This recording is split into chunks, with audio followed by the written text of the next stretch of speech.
Assalamualaikum warahmatullahi wabarakatuh. Halo masyarakat Bone Bolango. Dalam acara ini ngobrol pilkada. And our goal is not enough. Kali ini saya Fazrin Daud ditemani oleh kakak Tommy.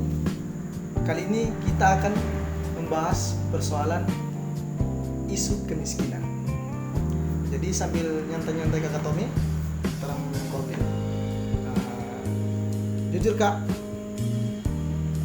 Bone Bolango ini sering dorang angkat isu tentang kemiskinan. Dan saya juga dari media center sering membuka Facebook, membuka media sosial apalah. Selalu pasangan-pasangan calon itu sering mengangkat isu-isu kemiskinan. Nah, masyarakat Bone Bolango juga kak perlu tahu kemiskinan ini kak. Entah kak bisa menjabarkan kemiskinan itu dari segi apa kak? Mungkin saya lemparkan ke kakak Tommy. Baik, terima kasih. Memang selama ini juga beberapa bulan terakhir saya terus memantau, dan kami di Media Center juga terus memantau perkembangan isu yang berkembang beberapa pekan terakhir ini. Dan yang paling sangat mengalami sebuah isu yang begitu sangat hangat itu pada saat dialog publik kemarin. Nah, untuk kemiskinan ini saya lebih memperkerucutnya dalam konteks mengangkat teori tentang kemiskinan. Ada dari beberapa teori kemiskinan yang ada, saya mengutip teori kemiskinan dari yang disampaikan dari Bappenas. Bahwa Bappenas itu telah menjabarkan bahwa kemiskinan adalah situasi serba kekurangan dari seseorang, keluarganya, untuk terus mampu bertahan hidup di situasi dan kondisi sesuatu yang mereka anggap bahwa itu tidak kuat. Artinya mereka sulit menghindari situasi yang begitu kuat terhadap kehidupan dirinya, kehidupan keluarganya. Itu saya sudah rangkum, dan lebih tepat kita mengambil teori dari Bappenas, landasan tentang kemiskinan. Dan kemiskinan itu sendiri sebenarnya, kalau kita mengambil beberapa poin penting, penyebab kemiskinan itu ada beberapa faktor yang menyebabkan individu maupun pribadi atau orang itu miskin. Yang pertama, dalam sebuah daerah itu kemiskinan sangat dipengaruhi oleh arus pertumbuhan penduduk atau laju pertumbuhan penduduk. Laju pertumbuhan penduduk itu termasuk angka kelahiran yang tinggi, termasuk juga perpindahan penduduk dari daerah atau penduduk yang masuk ke Bone Bolango. Nah, itu beberapa tahun terakhir, dari sejak 2005 kabupaten ini berdiri, itu banyak yang pulang kampung. Banyak orang karena melihat sudah ada daerahnya sudah mulai berkembang, mereka balik. Mereka pulang ke kampung halaman. Itu kan termasuk laju pertumbuhan penduduk. Kemudian faktor lainnya adalah pertumbuhan ekonomi yang stagnan dalam sebuah daerah. Itu juga sangat mempengaruhi kemiskinan. Karena pertumbuhan ekonomi, ketika dia diam, maka kemiskinan terus bertambah. Nah, yang kemudian lagi faktor ketiga adalah angka pengangguran yang begitu tinggi. Bagaimana anak sekolah ketika dia selesai sekolah belum mendapatkan pekerjaan, ya itu angka penganggurannya juga sangat tinggi, dapat mempengaruhi kemiskinan. Yang keempat adalah tingkat pendidikan yang begitu rendah. Nah, tingkat pendidikan begitu rendah, masyarakat yang begitu di pedalaman segala macam itu juga sangat mempengaruhi kemiskinan. Nah, sekarang tinggal dibedah antara isu kemiskinan kemarin yang selalu disampaikan kepada, yang selalu dihantam, yang selalu diarahkan kepada pasangan Hamim Pou. Nah, kita bandingkan mana yang menjalankan kebijakan yang tepat terhadap kemiskinan, sehingga bisa diukur bahwa yang dikatakan jumlah sekian, persentase sekian, dan jumlah yang ditawarkan katanya dia mampu menurunkan ini begitu. Nah, itu yang harus kita bahas. Mungkin itu Pak Kakak Fajri. Ya. Jadi buat teman-teman mungkin sudah paham ya apa itu kemiskinan yang dijelaskan langsung oleh Kakak Paul. Oke, jadi ke pertanyaan berikutnya Kak ya. Sebelum kita lanjut ke pertanyaan kedua, kita nonton dulu cuplikan videonya dari perdebatan pasangan calon nomor 1 dan pasangan calon nomor 2. Pertanyaan 1 menit dimulai dari sekarang. Terima kasih Pak Hamim Paul, bahwa saya sudah jelaskan tadi data BPS yang mewakili negara bahwa tingkat kesejahteraan masyarakat di bawah pimpinan Anda, kenapa hanya turun 1%? Sementara APBD-nya ribuan miliar. Dikaitkan dengan argumentasi Anda tadi dalam pertanyaan moderator mengumumkan begitu indahnya konsep itu. Apakah ini tidak kontradiktif antara fakta yang ada di lapangan? Selama Anda 10 tahun hanya mampu menurunkan kemiskinan 1%, dikaitkan dengan konsep Anda yang begitu gemilang. Terima kasih. Baik, cukup pertanyaannya? Ya, selesai. Dan silahkan untuk bisa dijawab. 1 menit mulai dari sekarang. Silahkan. Terima kasih Pak Ismet. Saya mau jelaskan bahwa fenomena di Kajanung yang terjadi di Provinsi Gorontalo ini 10 tahun terakhir memang terjadi pelambanan penurunan kemiskinan.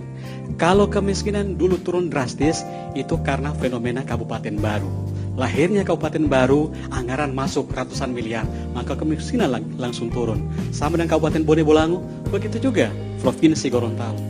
Kita bandingkan, saya kasih contoh, bandingkan bagaimana penurunan kemiskinan yang ada di seluruh wilayah Gorontalo ini. Provinsi Gorontalo dari 2010 sampai 2020 ini, kemiskinan hanya turun 1,02%. 10 tahun terakhir, dari 15,52 dari 16,55 pada tahun 2010, sekarang hanya 15,52. Kemudian Kota Gorontalo 10 tahun terakhir hanya turun 0,4%. Ya. Bone Bolango lebih baik, turun 10 tahun terakhir 1,52%. Ya. Nanti kita akan lanjutkan. Silahkan untuk ditanggapi nomor urut 1. 1 menit mulai dari sekarang. Terima kasih, bagus sekali pahami konsepnya. Namun barangkali bahwa Provinsi Gorontalo adalah miskin 5 provinsi di Republik ini. Penyumbang terbesar kemiskinan itu adalah Bone Bolango. Itu kata BPS, bukan kata saya. Kata saya bisa hal yang bisa digugat. Tapi ini adalah kata BPS. Hal ini adalah saya nyatakan sangat kontradiktif. Ulangi lagi, kontradiktif antara konsep Anda, kebijakan Anda, dan kemudian apa yang terjadi di lapangan. Saya sangat yakin barangkali apa yang Anda katakan sebelum menjawab pertanyaan saya itu yang paling tepat dalam rangka membenahi kemiskinan menuju kepada kesejahteraan. Terima kasih. Baik, terima kasih. Cukup. Silahkan saya pandu 1 menit mulai dari sekarang untuk menyanggah kembali. Silahkan. Pak Ismet, tolong dipelototi, diperhatikan betul data BPS. Kemiskinan Bone Bolango itu 16,12%, dan itulah persentase kemiskinan terendah di Provinsi Gorontalo.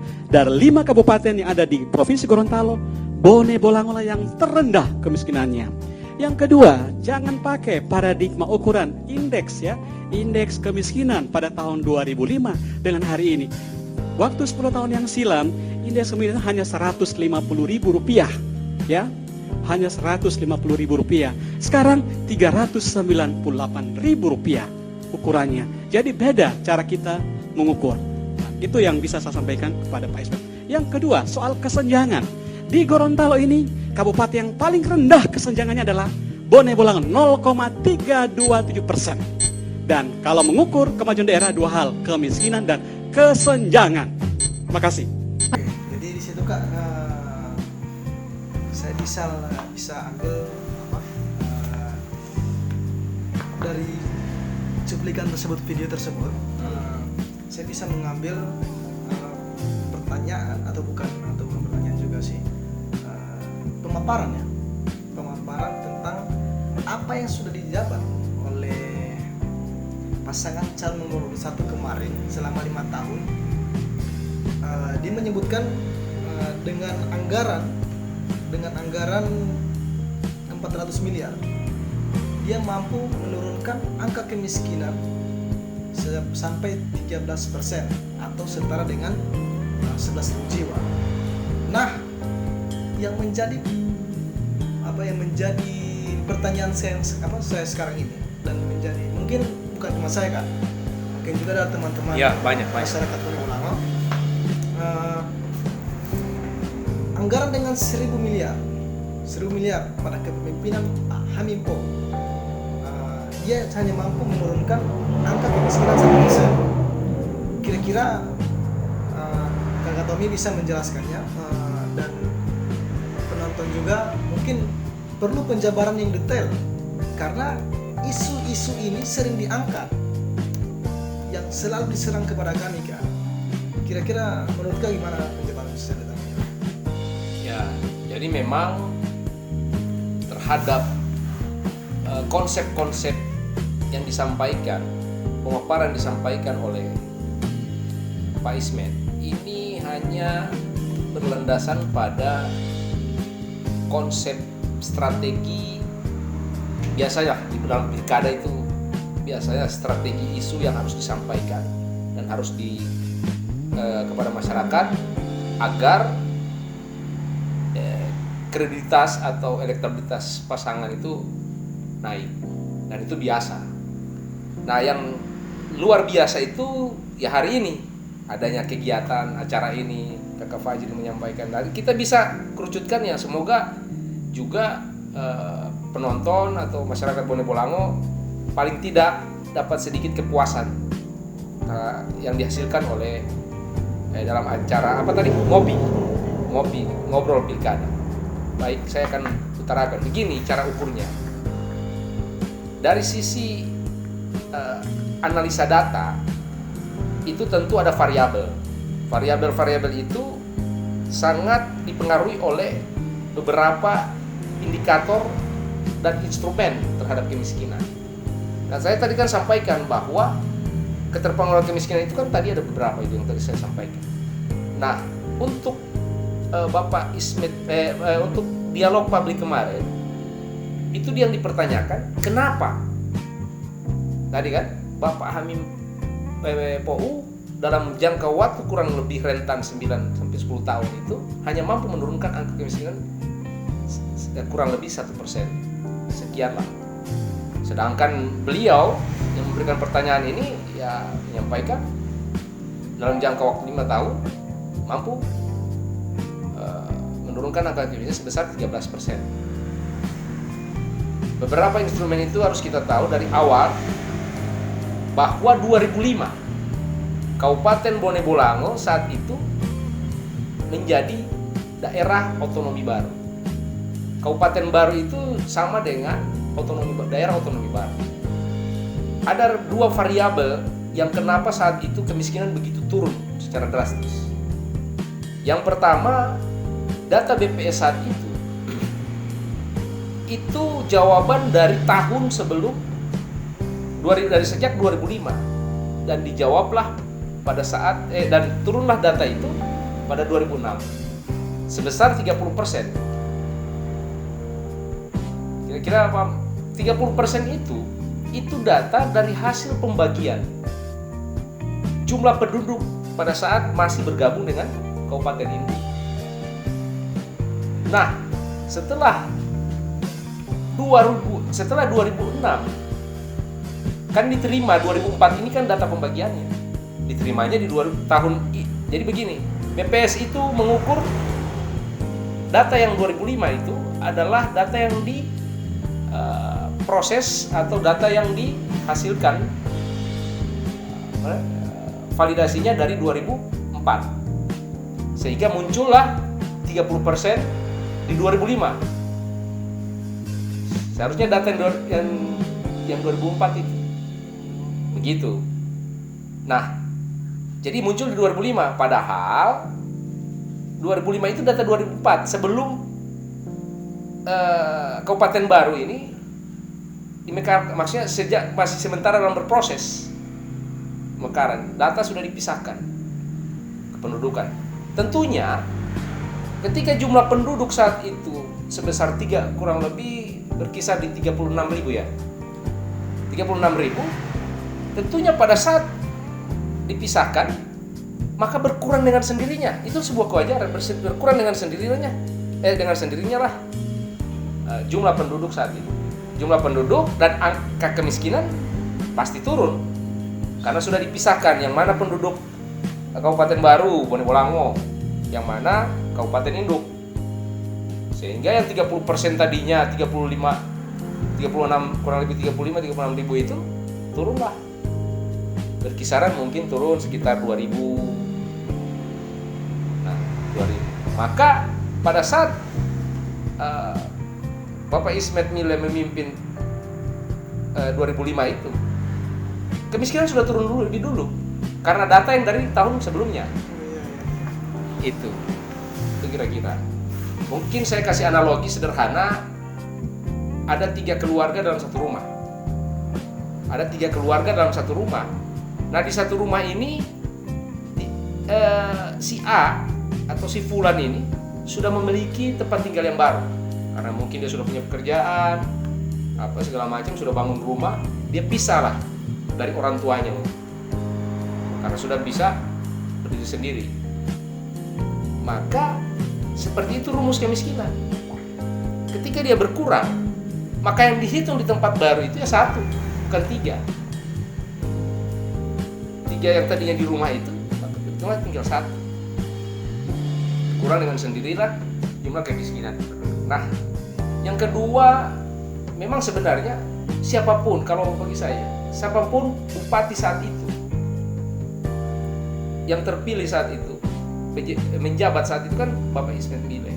Siapapun dia harus menjalankan aturan perundang-undangan yang telah ditetapkan sebagai Undang-Undang Daerah Otonomi Baru atau Kabupaten Baru yang biasa disampaikan.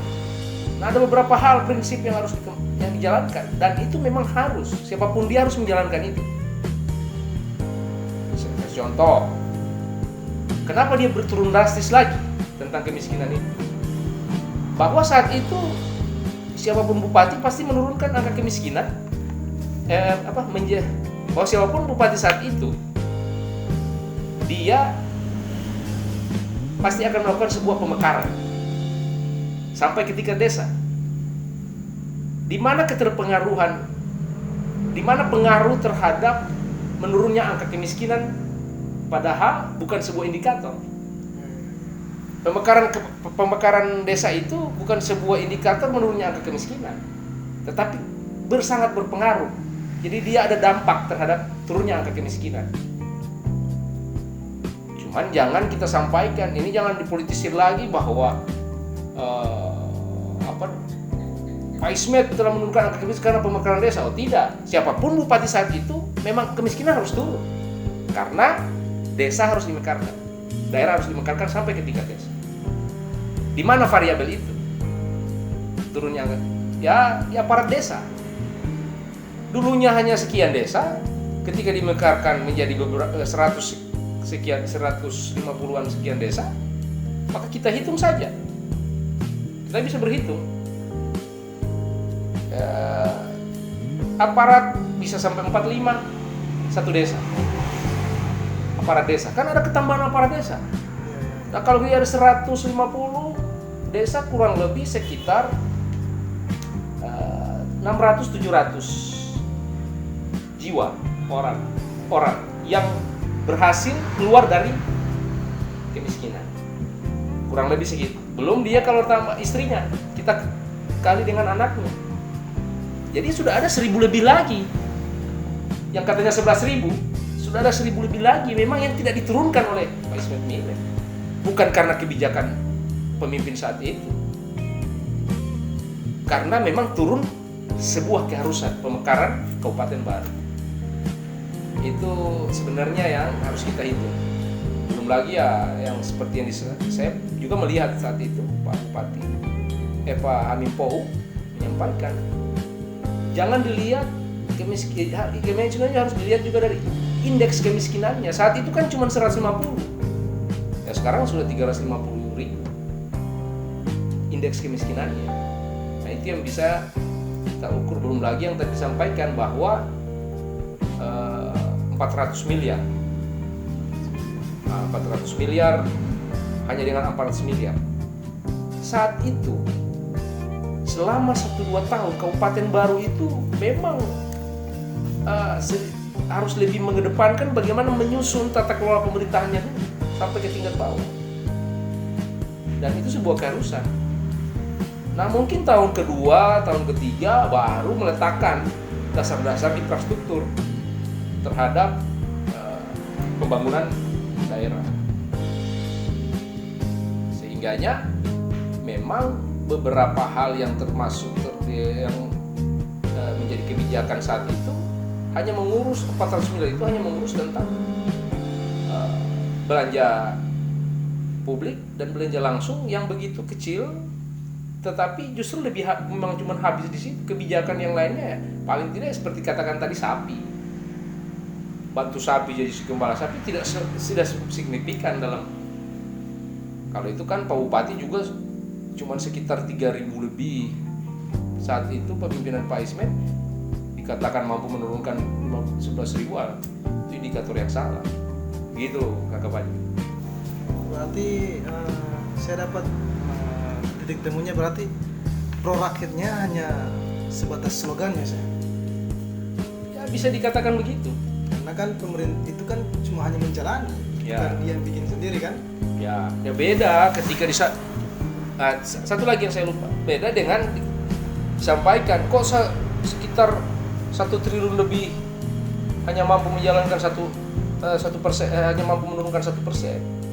Ya memang kita lihat ya, bukan cuma di provinsi, hampir seluruh nasional itu hanya mampu menurunkan sekitar 1-3 digit angka kemiskinan. 1-3 digit angka kemiskinan. Kalau di provinsi ya bermain di 1 itu.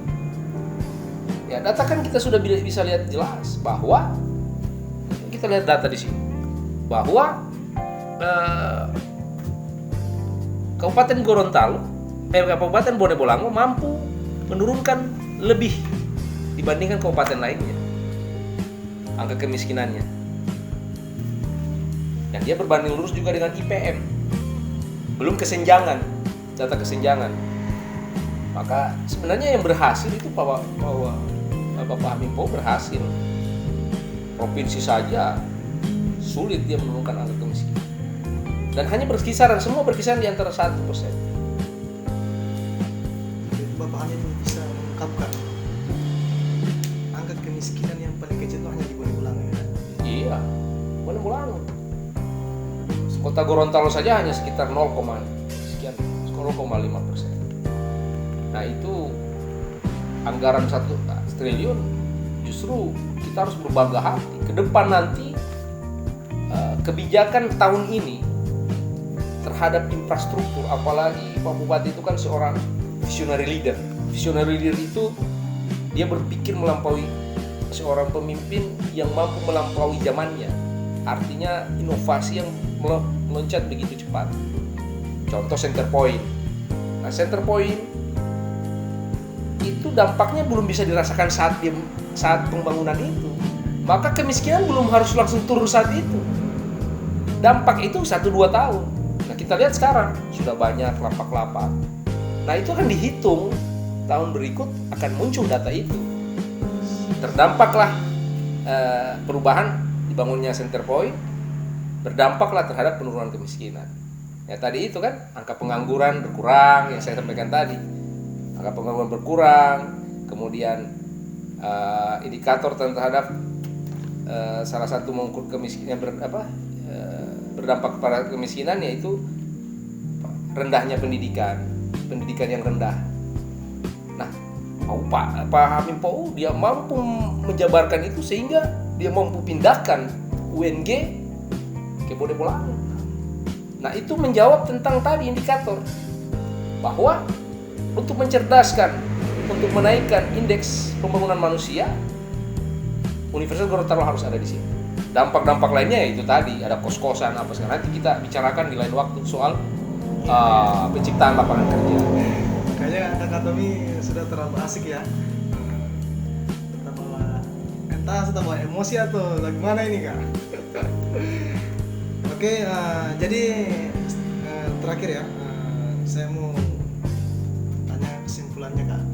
Kira-kira dari pembicaraan kita tadi ini, Kakak bisa menyimpulkan, karena mohon maaf Kak, jujur teman-teman atau masyarakat Bode Bolango, soal persoalan debat kemarin itu bukan karena Bapak Hamim Pou tidak mampu menjawab, tapi dibatasi dengan waktu. Ya, benar, dibatasi dengan waktu juga. Sangat 1 menit menjawab itu kan sulit dijebarkan. Jadi butuh waktu yang lama untuk menjawab semua, untuk menggali-gali sampai akarnya. Jadi kali ini sudah terbahas. Nanti mungkin lain waktu kita akan bahas lagi secara detail. Oke, jadi Kak, pertanyaan tadi kesimpulannya. Oh ya, baik, terima kasih. Sebelum diakhiri, saya memohon maaf terlebih dahulu bahwa kesimpulan ada 2 poin besar yang harus kita tanamkan tentang kemiskinan. Yang pertama adalah kemiskinan itu ada yang absolut dan ada yang struktural.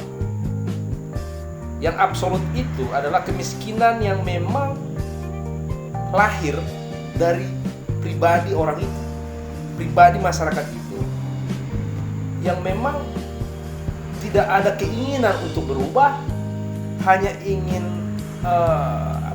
tadi kita untuk meningkatkan taraf hidupnya, itu yang absolut.